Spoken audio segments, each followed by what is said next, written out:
Bien, leamos Jeremías 33:3. Clama a mí y yo te responderé, y te enseñaré cosas grandes y ocultas que tú no sabes. Usted no tiene ningún fracaso en su vida que, cuando se lo analiza apropiadamente, no sea un fracaso en la oración. No hay un pecado en mi vida o en su vida que la oración apropiada no hubiera podido evitarlo. No hay ninguna necesidad en mi vida o en su vida que la oración adecuada no pueda solucionar. Si algo es la oración, entonces es casi todo. Y sin embargo, muchos de nosotros tenemos dificultades al orar. Y les hablo como un hombre que nunca en la vida he estado satisfecho con mis oraciones. Y yo creo que usted tampoco está satisfecho con las suyas. Para muchos de nosotros es un ejercicio que lo hacemos más como obligación. Para otros puede ser una alternativa para la acción o una excusa para la ociosidad. Pero para una gran mayoría es una fuente de poder no aprovechada. Ahora, su vida espiritual o la mía no se levantará por encima de nuestras vidas de oración. Por eso debemos aprender cómo orar. En este pasaje de las Escrituras, Jeremías está en problemas. Y está en problemas por predicar la verdad. Sedequías, el rey, lo ha puesto en prisión. Y ahí en la prisión, Dios misericordiosamente le habla y le invita a orar. Y este es el trasfondo de Jeremías 33:3, donde Dios dice, clama a mí, y yo te responderé. Quiero que note conmigo la orden o mandamiento que Dios dio. No dijo el pedido o la invitación, sino el mandamiento que Dios dio. Le ordenó a Jeremías que orara. Le dijo, clama a mí. Jesús dijo que los hombres deben orar siempre. Y el apóstol Pablo dijo que debemos orar sin cesar. Este es un mandamiento de Dios Todopoderoso y es quien Dios toma la iniciativa. Dios le dijo a Jeremías, llámame. ¿Alguna vez ha tenido la tarjeta personal de alguien importante con su número telefónico privado y quien se la dio le dijo, llámame? Una vez un presidente de los Estados Unidos hizo eso conmigo. Bueno, me dijo, si puede hacer esto, déjeme saberlo. Esta es mi tarjeta. Llámeme. Y anotó su número telefónico en esa tarjeta. Ese momento no quise que nadie tocara esa tarjeta. Ahora ya no sé ni dónde está. Pero el punto es que si alguien importante le da su tarjeta con el número telefónico personal, eso es un gran privilegio. Y aquí está el Dios Todopoderoso, llegando hasta donde está Jeremías y diciéndole, llámame. Retrocedamos al capítulo 32, verso 17, para ver la clase de persona que hizo esa invitación. Jeremías dice, oh Señor Jehová, he aquí que tú hiciste el cielo y la tierra con tu poder y con tu brazo extendido. No hay nada que sea difícil para ti. Que haces misericordia a millares y castigas la maldad de los padres en sus hijos después de ellos. Dios grande, poderoso, Jehová de los ejércitos es su nombre. Mi amigo, ese Dios es quien dijo, llámame. Él es quien dio su número privado, Jeremías 33:3, y dijo, aquí está mi número privado, quiero que me llames. Es mi invitación para ti. La mayoría de nosotros no podemos sencillamente tomar el teléfono y llamar a los jefesotes en el gobierno, o en los negocios, o en el mundo del entretenimiento. Pero escúcheme, no hay ni uno solo de ustedes que me están oyendo que no puedan hacer contacto con el cielo. Frente a determinadas situaciones, nunca diga que no hay nada que usted pueda hacer, porque sí puede orar. Y la oración no es algo que solo usted puede hacer, es algo que todos podemos hacer. Y porque Dios nos ha pedido que oremos, y porque Dios nos ha invitado a que oremos, y porque Dios nos ha ordenado que oremos, el dejar de orar es un pecado, pero también es una invitación. Y el dejar de orar es un insulto, y también es un privilegio, y el dejar de orar es una necedad, y también es una oportunidad, y el dejar de orar es una tragedia. Y cuando no oramos, pecamos contra Dios, le insultamos a Dios, nos negamos nosotros mismos ese privilegio y entramos en una tragedia colosal y, sin embargo, fracasamos en orar. Deseo compartir con usted 10 pequeñas lecciones que he aprendido acerca de la oración. No voy a profundizar en ninguna de ellas porque las comparto con usted como quien está también aprendiendo, no como una persona erudita o graduada en la escuela de la oración. Primero, haga un hábito de la oración. Los hábitos se forman al comenzar una y otra vez aquello en lo que fracasa día a día hasta que la oración se vuelve un hábito. Segundo, elija un tiempo y un lugar para orar.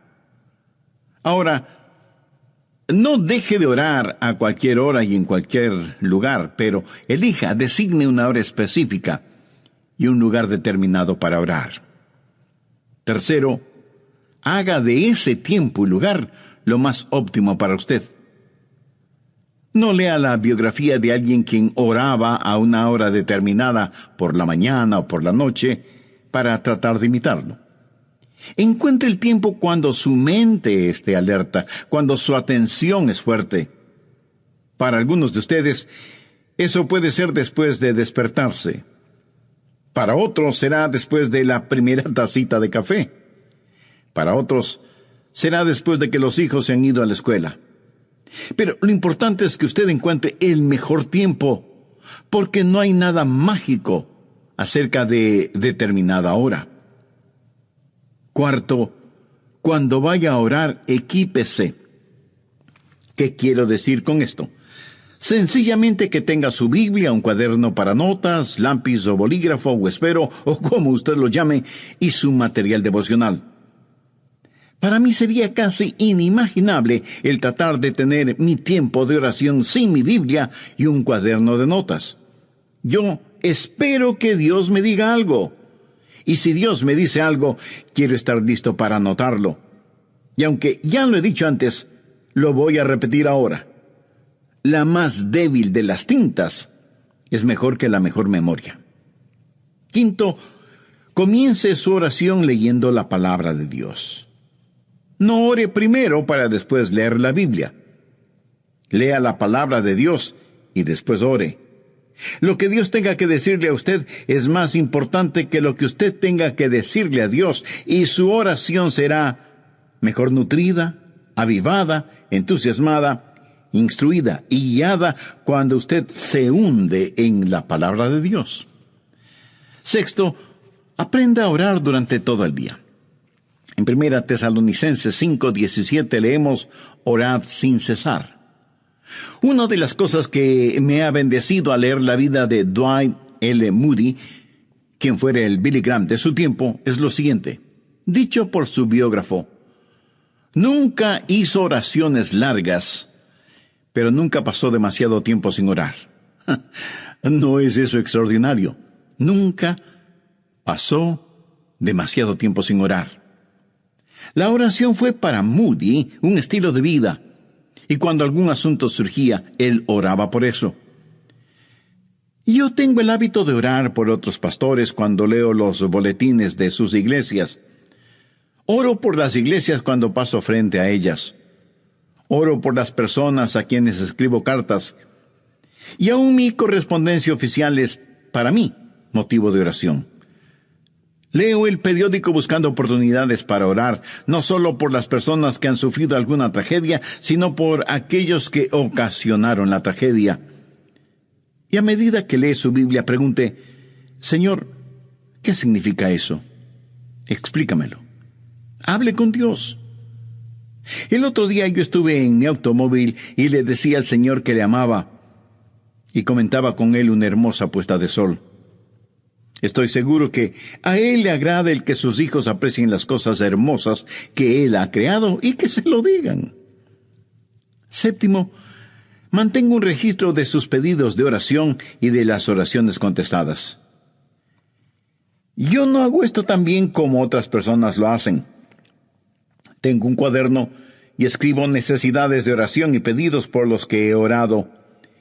El otro día estuve revisando uno de esos cuadernos de hace 10 o 15 años atrás Y fue una bendición increíble el ver cuántas oraciones Dios ha contestado, por algunas de las cuales ni siquiera le había agradecido. Amigo, aumentará su fe si mantiene un registro de sus oraciones, lo que solicita, lo que recibe y cuando lo recibe. Octavo, cuando ora, póngase la armadura de Dios. No faltará quien me pregunte, pastor, pero si voy a orar, ¿para qué necesito ninguna armadura? Porque, mi amigo, la oración es una verdadera batalla. Aunque usted no lo crea, toda la artillería del infierno estará en su contra cuando ora. Quiero decir, justo cuando usted va a comenzar a orar, el perro comienza a ladrar, el bebé llora fuertemente, el teléfono suena, alguien llama a la puerta, los niños empiezan a pelear, algo se quema en la cocina y mil y una cosas más. Y usted siente que tiene sueño y su mente comienza a divagar, etcétera, etcétera. ¿Necesita o no ponerse la armadura de Dios cuando va a orar? Definitivamente que sí. Noveno, si usted está solo o sola, ore en voz alta. Hay algo muy especial en orar en voz alta, vocalizando su oración. Por lo menos le ayuda a su mente a no divagar. Si está en un sitio en donde no moleste la privacidad de nadie, ore en voz alta. Ahora, no creo que es una buena idea el orar en voz alta cuando está en medio de una multitud. Alguien pudiera pensar que usted ha perdido un tornillo en la cabeza y pudiera terminar en el manicomio.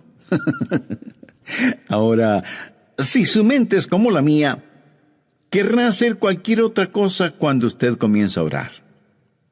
¿No ha notado cuán difícil es permanecer enfocado cuando empieza a orar? Y es justo cuando comienza a orar que su mente empieza a pensar, bueno, necesito hacer esto y aquello y lo demás allá. Bueno, tengo un secreto que lo leí en alguna parte, lo puse en práctica y da maravillosos resultados, ya se lo diré. Décimo, si la cosa que distrae su atención de la oración es tan importante y está en su mente, ore por eso. ¿Sabe de lo que estoy hablando? Si, por ejemplo, estoy orando por los enfermos y el Señor me dice, Adrián, tienes que preparar un mensaje, dejo de orar por los enfermos y ese mismo instante oro por el mensaje. Hecho eso, puedo concentrarme en aquello que está en mi mente y que es el punto central de mi oración. Evidentemente, eso es lo que está en mi subconsciente y por lo cual quiero orar. En Mateo 21:22, el Señor Jesucristo dijo, y todo lo que pidiereis en oración, creyendo, lo recibiréis. Pero quiero que vea una segunda cosa. He hablado del mandamiento de orar. En Jeremías 33:3, Dios dice, clama a mí. Ahora, con el mandato quiero que note la confianza y la seguridad que viene con esa orden. Clama a mí y yo te responderé. Ahora, ¿es esa la verdad o no lo es? Es la verdad. El Dios Todopoderoso ha dicho, y yo te responderé. Eso da confianza, seguridad. Y sea que usted lo entienda o no, es la verdad. Dios responde cuando clamamos a Él. Dios contesta nuestras oraciones. Es promesa de Dios que cuando le pedimos en oración, creyendo, Él nos contesta. Suponga que usted envía una carta al presidente de su país, quejándose de alguna cosa. Ahora suponga que el presidente, en verdad, lee su carta. Sí, claro. Menos mal que solo estamos suponiendo. Unos días después de que usted envió su carta, llaman a la puerta de su casa y cuando usted abre la puerta, se encuentra frente a frente con el presidente. Usted se queda sin habla debido a la sorpresa y más aún cuando su presidente le dice, recibí tu carta y vengo a darte una respuesta personalmente. Como esto más bien suena a ciencia ficción, recuerde que solo estamos suponiendo. Ahora deje de suponer. Dios mismo ha dicho, yo soy el que personalmente voy a contestarte.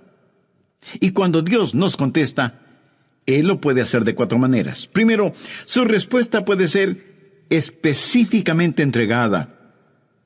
Usted como yo hemos pedido a Dios cosas específicas y las hemos pedido y las hemos recibido tan instantáneamente, tan milagrosamente, tan realmente, que nadie puede convencernos de que eso no fue una casualidad o una coincidencia. Creo que todos oramos en forma general, pero aquellos que hemos caminado este sendero por largo tiempo, hemos orado y hemos recibido respuesta específica e inmediata. Segundo, a veces la respuesta puede ser estratégicamente demorada. O sea, Dios no siempre contesta en forma inmediata. Eso no significa que no vaya a contestar. Dice la palabra de Dios en Isaías 30:18, por tanto Jehová esperará para tener piedad de vosotros. Y con Dios, el momento apropiado es más importante que el tiempo. Por lo tanto, su respuesta puede ser estratégicamente demorada. Tercero, su respuesta puede ser significativamente diferente. Usted puede pedir a Dios algo y Él le dará algo mucho mejor. El apóstol Pablo en 2 Corintios capítulo 12 dice que tenía un aguijón en la carne y le había pedido a Dios que lo removiera, que le quitara ese aguijón, pero Dios no lo hizo. Sin embargo, Dios contestó la oración de Pablo, no dándole lo que el apóstol le pedía, sino otorgándole algo mucho mejor de lo que había pedido. ¿Qué pudo ser mejor que quitarle el aguijón en la carne? Una sobreabundante gracia. Pablo, escribiendo a los hermanos en Corinto, les dijo, pues que hemos de pedir como conviene, no lo sabemos, pero el Espíritu mismo intercede por nosotros con gemidos indecibles. Cuarto, la respuesta puede ser soberanamente negada. Usted puede pedir algo a Dios y Él le dirá, no voy a contestar tus oraciones, no porque tu corazón esté equivocado, sino porque estás pidiendo por algo equivocado. Y Dios le ama demasiado como para darle algo que puede hacerle daño. Dios le ama de tal manera que este mismo momento está abriendo la oportunidad para que usted, si aún no es un creyente, haga una decisión por Jesucristo ahora mismo. Usted, amigo, pudiera ser un importante ejecutivo, usted, amiga, pudiera ser una hábil empresaria, no importa quién sea usted o dónde esté. Si no tiene la seguridad de su salvación eterna, no necesita ser un científico para saber que su condenación será eterna, independientemente de lo que usted crea al respecto. En el programa anterior compartí con usted 10 pequeñas lecciones que he aprendido acerca de la oración. Primero, hay que hacer un hábito de la oración. Segundo, hay que elegir un tiempo y un lugar para orar. Tercero, hay que saber optimizar ese tiempo. Cuarto, hay que equiparse para ir a orar. Quinto, hay que leer la palabra de Dios antes de orar. Sexto, hay que saber orar durante todo el día. Séptimo, es bueno mantener un registro de oraciones pedidas y contestadas. Octavo, para orar hay que ponerse la armadura de Dios. Noveno, si usted está solo o sola, ore en voz alta. Y décimo, si lo que le distrae de la oración es importante, ore por eso. También vimos que cuando Dios contesta, lo puede hacer de 4 maneras. Primero, su respuesta puede ser específica e inmediata. Muchos de ustedes, así como yo mismo, a veces hemos recibido respuestas inmediatas a nuestras oraciones. Segundo, su respuesta puede ser estratégicamente demorada. Dios no siempre contesta en forma inmediata. Su respuesta puede demorar, pero siempre será en nuestro beneficio. Para Dios, el momento apropiado es más importante que el tiempo. Tercero, su respuesta puede ser significativamente diferente. Dios le puede dar algo totalmente diferente de lo que usted pidió, pero siempre será algo mucho mejor de lo que fue su pedido. Cuarto, su respuesta puede ser una negativa soberana.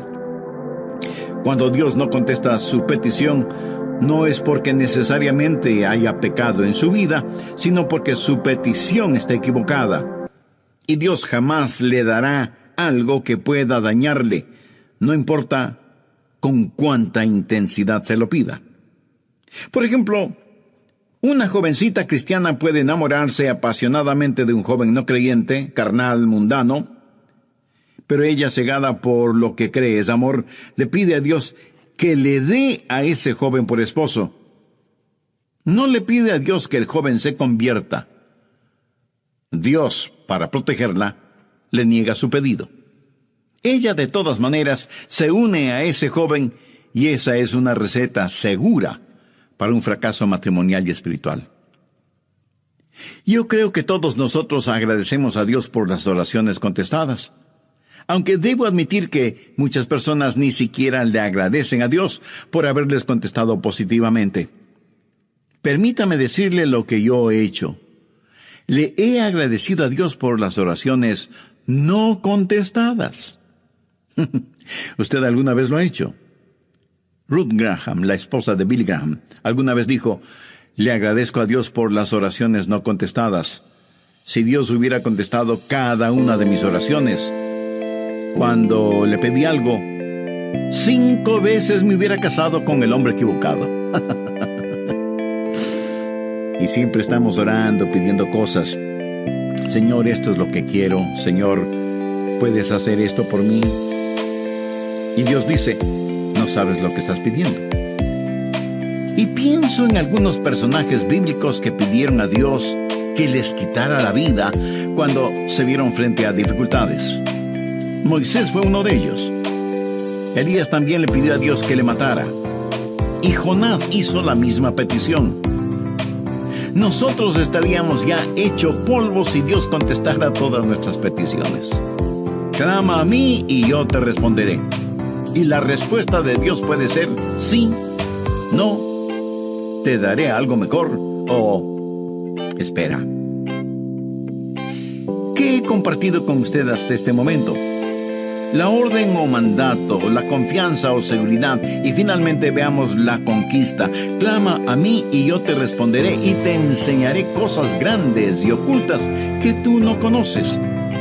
Dios se ha revelado a sí mismo como un Dios que puede hacer lo que desea hacer. Veamos nuevamente Jeremías 32:17. Oh Señor Jehová, he aquí que tú hiciste el cielo y la tierra con tu gran poder y con tu brazo extendido. No hay nada que sea difícil para ti. Vamos un poco más adelante hasta el verso 27, en donde Dios presenta sus credenciales, por decirlo de alguna forma. He aquí que yo soy Jehová, Dios de toda carne. ¿Habrá algo que sea difícil para mí? En otras palabras, Dios está diciendo que, siendo como es todopoderoso, Él puede hacer aún aquello que desde nuestro punto de vista humano es imposible hacer. Conozco a personas que tienen dificultad para creer en milagros. Los científicos, por lo general, y con las debidas excepciones, se identifican como ateos o, a lo sumo, agnósticos. Y pregunto, ¿cómo nadie puede tener dificultad con los milagros si cree en la creación? Si usted puede aceptar Génesis 1:1, de ahí en adelante, todo es más sencillo de creer. La gente habla mucho de las leyes de la naturaleza, y realmente no saben de lo que están hablando porque no existe tal cosa como leyes de la naturaleza. Lo que sí existe son las leyes de Dios que la naturaleza obedece. Dios no obedece las leyes de la naturaleza, es la naturaleza la que obedece y con exactitud las leyes de Dios. De paso, bien vale la pena mencionar que la naturaleza obedece mejor las leyes de Dios que los humanos, aunque somos los humanos los que nos hemos puesto la etiqueta de ser inteligentes. Dios lo creó todo, y lo creó como quiso crearlo. Jamás piense que Dios tuvo necesidad de nombrar varios comités de ángeles, serafines y querubines para que le asesoren en cómo debía crearlo todo. Si tal hubiera sido el caso, a lo mejor nada existiría, porque usted sabe cómo marchan las cosas cuando están de por medio los famosos comités, ¿verdad? Pero no permita que nadie le diga que la época de los milagros ya pasó. En Génesis 18:14 encontramos una muy interesante pregunta. ¿Hay para Dios alguna cosa difícil? Mi amigo, el problema no es con Dios y su habilidad. Anote al margen Mateo 17, los versos del 19 al 21. Viniendo entonces los discípulos a Jesús aparte, dijeron: ¿por qué nosotros no pudimos echarlo fuera? La referencia es que ellos habían tratado de sanar a un joven lunático o poseído por el diablo, pero no habían podido hacerlo. Cuando Jesús intervino, sanó de inmediato al joven. Eso motivó que ellos preguntaran a Jesús: ¿por qué nosotros no pudimos echarlo fuera? Jesús les dijo: por vuestra poca fe. Porque de cierto os digo que si tuviereis fe como un grano de mostaza, diréis a este monte: pásate de aquí y allá, y se pasará, y nada os será imposible. Subraye esa última frase: nada os será imposible. Pero este género se refiere a la posesión demoníaca. No sale sino con oración y ayuno. En otras palabras, Jesús les dijo: la razón por la que mi Padre no les contestó no es porque no tenga la habilidad para hacerlo, sino debido a la incredulidad de ustedes. Porque si tuvieran fe aún del tamaño de un pequeño grano de mostaza, podrían decir a un monte: quítate del camino, y se quitaría. Mi amigo, la más pequeña cantidad de fe es mucho más grande que la más grande dificultad. Dios le dijo a Jeremías: clama a mí y yo te responderé, y te enseñaré cosas grandes y ocultas que tú no conoces.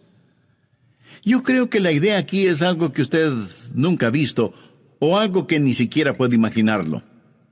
Y este verso me trae a la memoria Efesios 3, versos 20 y 21, en donde Pablo, pensando en la grandeza del Señor, dice: y aquel que es poderoso para hacer todas las cosas, mucho más abundantemente de lo que le pedimos o entendemos, según el poder que actúa en nosotros, a Él sea gloria en la Iglesia en Cristo Jesús por todas las edades, por los siglos de los siglos. Amén.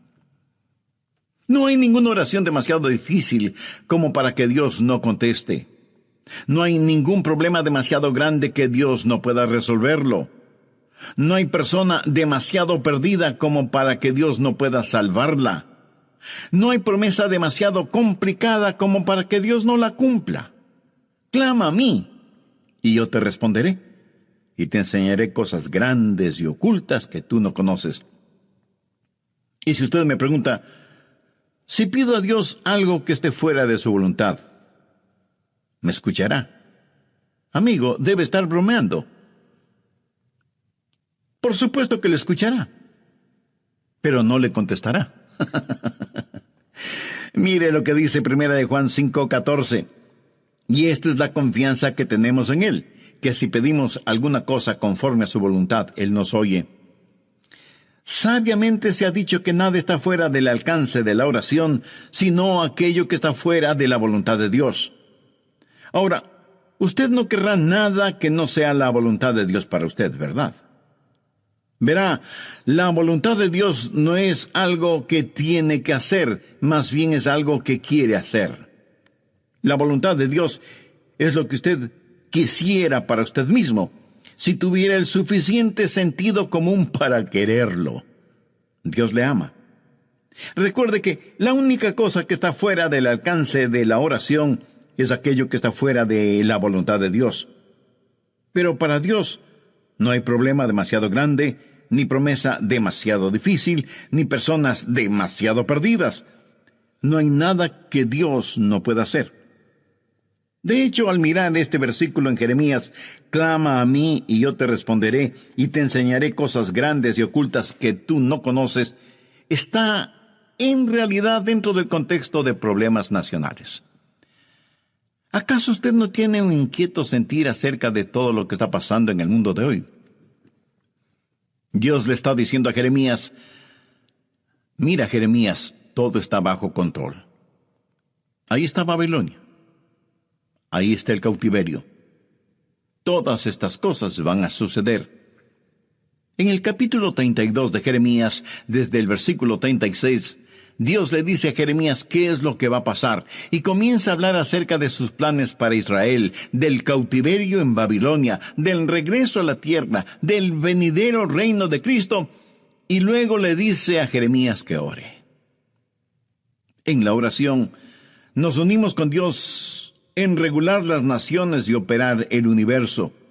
Y yo realmente no entiendo esto, pero Dios ha dicho lo que va a hacer, y nada de lo que nosotros hagamos podrá detenerlo.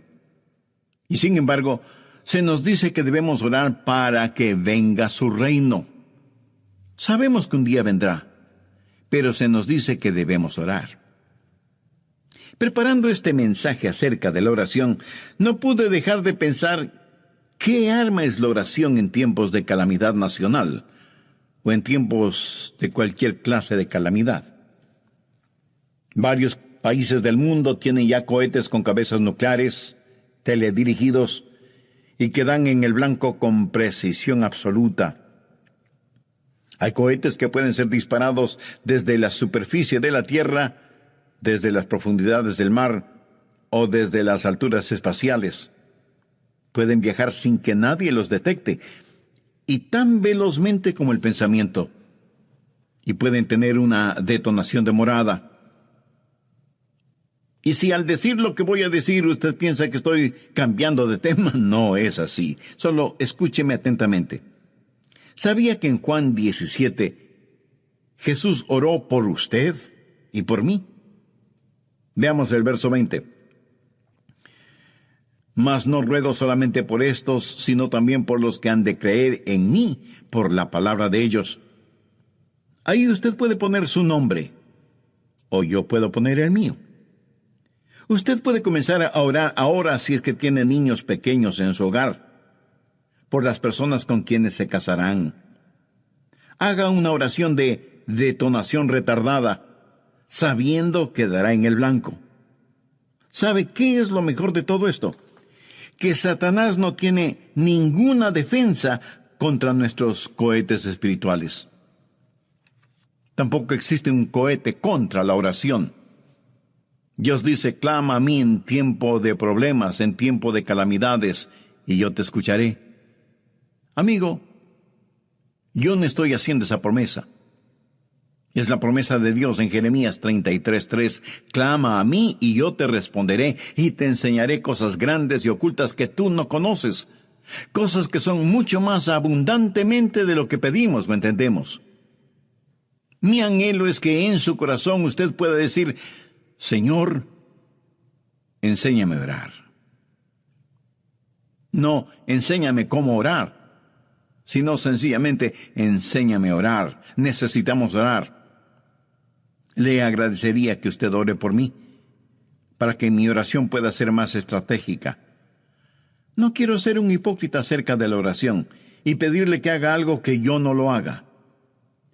Profundicemos en nuestra vida de oración y agudicemos nuestro enfoque. Vivimos en días tenebrosos y los hijos de Dios necesitamos orar. La forma de orar es tener la capacidad de decir, Padre, nuestro Padre. Pero Dios no puede ser su Padre, a menos que usted haya nacido en la familia de Dios. Y para eso, la Biblia dice que hay que nacer de nuevo. Cuando usted recibe a Jesucristo como su Salvador y Señor, ese momento Él se vuelve su Salvador, su mediador entre el hombre y Dios el Padre. Cuando lo recibe, usted nace en la familia de Dios y puede orar en el nombre de Jesús. El mismo Señor Jesucristo dijo, si algo pidiereis en mi nombre, lo haré. Pero usted no puede pedir nada en nombre de Jesús hasta que le haya recibido como Señor y Salvador. Si usted todavía no es salvo, puede serlo este mismo momento. Puede tener esa seguridad ahora mismo. Y si entre quienes me están escuchando hay alguien que no conoce a Cristo en forma personal, donde quiera que usted esté, quien quiera que usted sea, Cristo está esperando su invitación para entrar en su corazón y darle vida eterna. La Biblia dice, cree en el Señor Jesucristo y serás salvo. Crea que Él es el Hijo de Dios que pagó por sus pecados, derramando su preciosa sangre en la cruz del Calvario. Crea que Dios, el Padre, le levantó con poder de entre los muertos. Crea que Él no solo puede salvarle, sino que quiere salvarle si solo confía en Él. Si este mismo instante usted confía sinceramente en Él y le recibe como su Salvador y Señor, sus pecados le serán perdonados inmediatamente. Cristo morará en usted permanentemente y el cielo será su morada eternamente. Si tiene ese deseo y necesidad espiritual, le invito a orar una sencilla oración. Use su